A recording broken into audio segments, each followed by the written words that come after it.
just like to say that you raised the issue of community, and I think that's quite important. And one thing that's coming out of the evidence on BSF is that communities should be feeding in what they want from schools, and I don't think they're being listened to enough.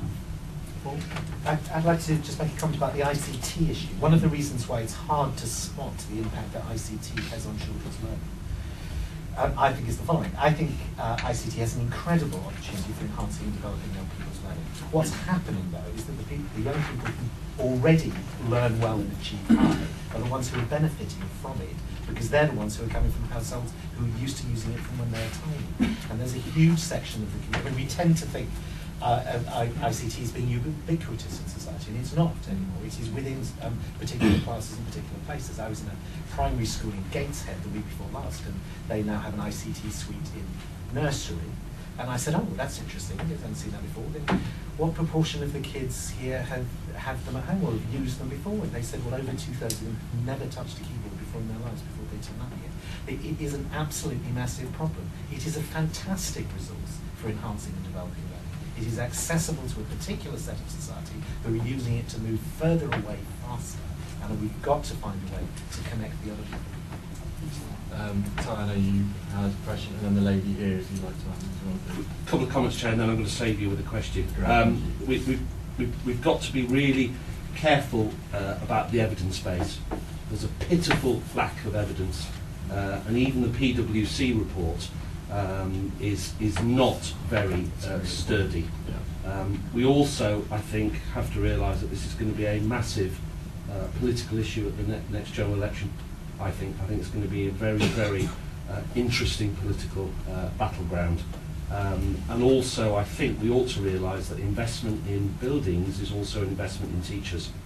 For too long, our teachers haven't had the tool of the environment, and the environment is a school improvement tool. Let's not forget that. It's about readiness to learn. Bruce was talking about air, ventilation, all of those basics are really, really important. The question, Chair, for you is this the end of building schools for the future? Question, the lady here, please. I'm Councillor Monhero, and hopefully one of the schools and children's development. We are building a new school at the moment. But what I want to ask is, it's good to say that we want our schools to be at the heart of the community, but is it going to deliver on it? I can't show anything at the moment, but I will obviously we will be able to say once it happens in this particular school. And another thing is that how are we going to deliver on it when all these laws are becoming so tight that you're finding that nowadays if you want to take your friend's children or something like that, 4 children to swimming or something like that, you have to be checked. If that is the thing, then how are we going to deliver on it, and how are we going to let people use, the community use the facilities, is one thing. The second thing I would say is that we're spending a lot of money on these buildings that we're building. We have a state-of-the-art building, which is very eco-friendly and everything. We have built one school. Obviously, it is a faith school that has been built, and I think that could be used as a landmark or as a model for other schools to be built as well. But are we going to do it? Because the same amount of money could be spent on a BSF funding school, but it's not more than what they have built. And I can't understand how can that school cost so little while the other school, the BSF and other program are costing so much money. Is what I can't understand. Okay, 2 very good questions. Anna, yes, kick off. One of the reasons all of this costs so much money is it's all got so complicated, and everything starts costing more the more complicated these things become.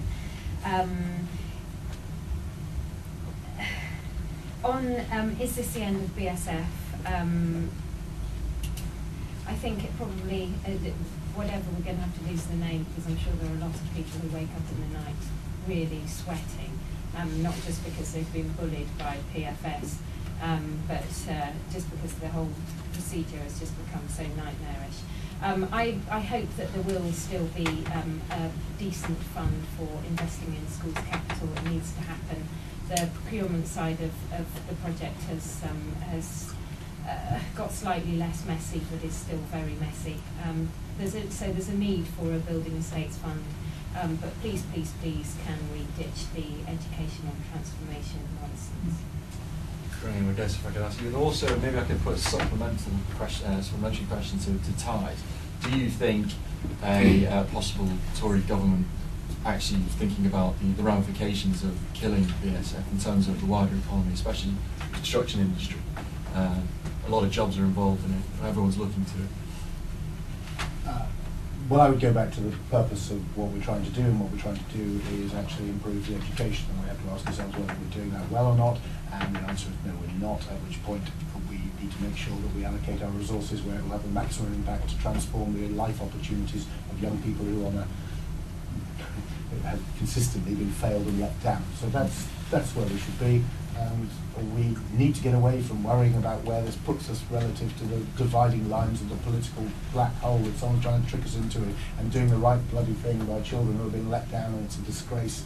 And the fact that we have the most miserable children in Europe should be dawned on every building until we transform the quality of life of young people in this country. And that means No, education. sir, that is not the point. That is not what you were asked. You were asked about buildings. That is about a curriculum issue, and the way that governments have demanded in schools a different issue. Chair. Oh, sorry, if you could wait, if you want to make your point now, maybe at the end, or put your hand up, but please don't interrupt.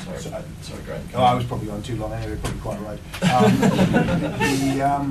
Is it the end of building schools for the future? I hope so, because it's a sort of grand, as I say, it's a grand projet, and I think we need to be more realistic about what can be delivered and ensure.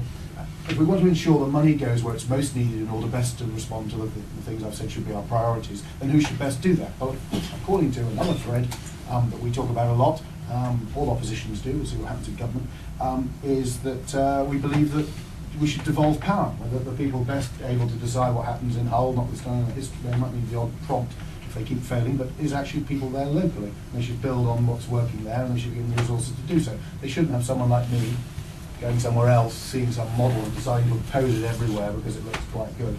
We should actually respect the local area to make its decisions. So would I in BSF? I would like to hand that money, if you believe in that, if you think that it's better done by people locally than it is by people like me, then you give the money down and you don't particularly ring fence it, although you do encourage them to make sure that they do invest, and they take a responsible long-term attitude to the improvement of their estate. We do not need a permanently degrading physical estate of schools. That is not the answer, but equally we don't need to spend a quarter of all our money while we're failing to transform education. The building will never transform education, but it can. Decent buildings can be part of the answer.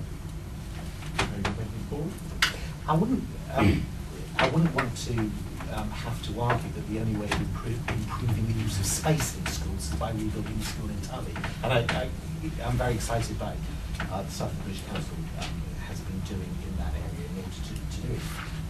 Ofsted produced a report last week on the 20 most outstanding primary schools in England, and I'm delighted to say 4 of them are creative partnership schools. And in particular, Ofsted drew attention to our capacities and programme to help schools use their spaces much more creatively. And I think that it's done at minimal cost. I mean, a few £1,000s absolutely transforms the use of space. I think evidence is absolutely fantastic. I was interested in the half a grade. NFER, National Foundation for Education Research, has been doing a long-term tracking study on kids who've done creative partnerships programs. And in the last version of the report, because it comes out every 2 years, the one that came out in 2008, they were estimating that the impact of creative partnerships programs on young people is actually 2.5 grades at GCSE. They then always say, oh, this is statistically significant and not educationally significant. You say, well, what's the difference between the two? And they say, well, statistical is quite small, but it could be